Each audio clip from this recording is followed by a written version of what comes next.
Yay! Yay! Hey, here's a cool little problem that harkens back to some of our favorite force examples, which was called the Atwoods Machine. Not much of a machine, right? There's like 3 moving parts. Just a pulley and 2 masses. And the idea is, if you remember, I think we did this example. If one mass is bigger than another, then the system is gonna accelerate. The masses are gonna accelerate, one down and one up. And so what you do is you find out the rate of acceleration based on the masses. So this example is based on that, but it's a little bit different.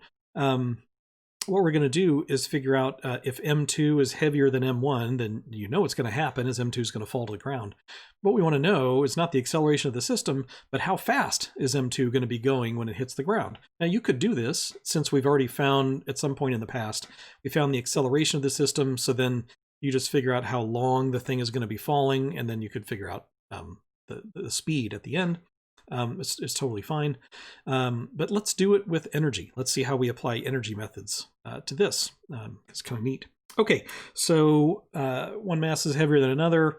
What we're going to do is we're going to say, as always, there's going to be no friction or any way for energy to get out of the system, so it's going to be conserved. The initial energy is the final energy.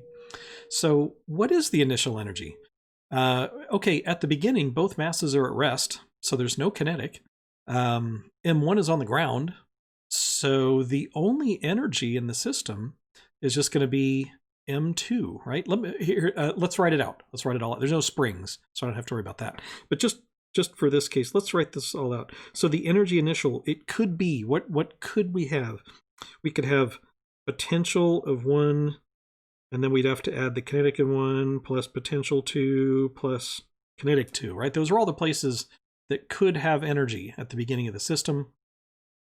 And this is going to be E final. We could have the same deal with E final. U2 plus K2 plus, I don't know why I wrote them backwards, U1 plus K1.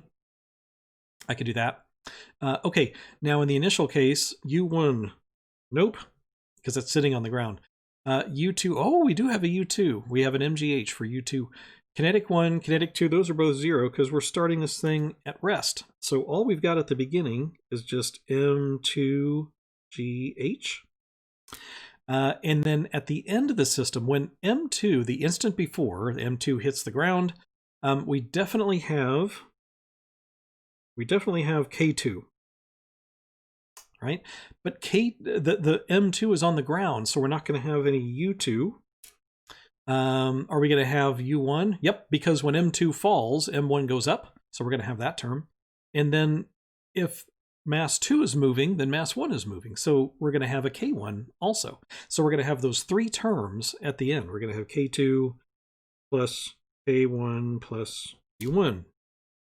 All right, so all we have to do is just write all those terms out.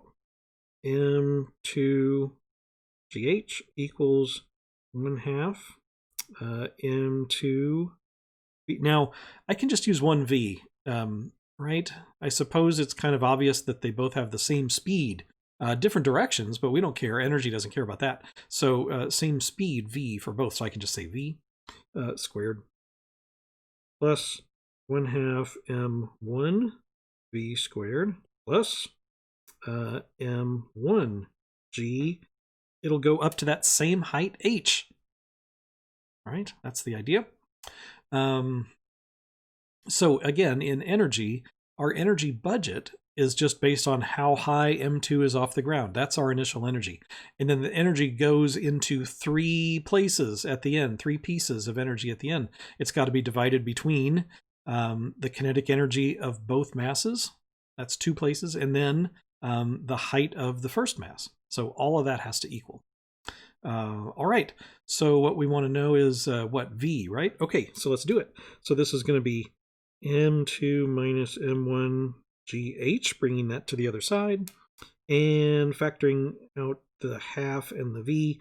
I'm going to have 1/2 V squared M2 plus M1. Nice. So my V be equal to, I'm going to have this square root of a bunch of stuff. What do I have? I got 2 GH times, look at this. This is kind of neat. M2, there we go. M2 minus M1 over M2 plus M1.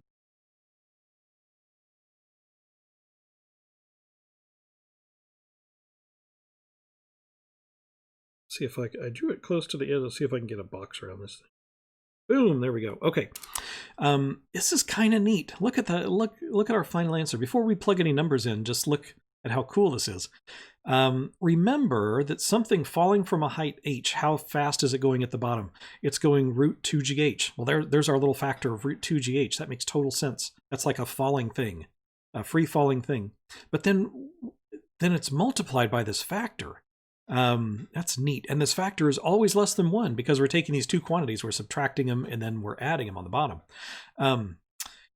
This is, if you go back, look at this. This factor ought to look a little bit familiar from what we did on forces. That is the Atwood's acceleration factor. When we figured out the acceleration due to an Atwoods machine, it was this thing, m2 minus m1, m2 plus m1, times g. That's how fast the system was accelerating. So look, g and this term are just the acceleration of the Atwood system. So this makes total sense. That the speed at the bottom is 2 times the acceleration, in this case, the Atwood's acceleration, times the height. Very, very neat. And then if you put in numbers, let's just see what we would get. Let's, what did I use? I think I used if M2 is 12, M1 is 4, just to get an idea for how this works out.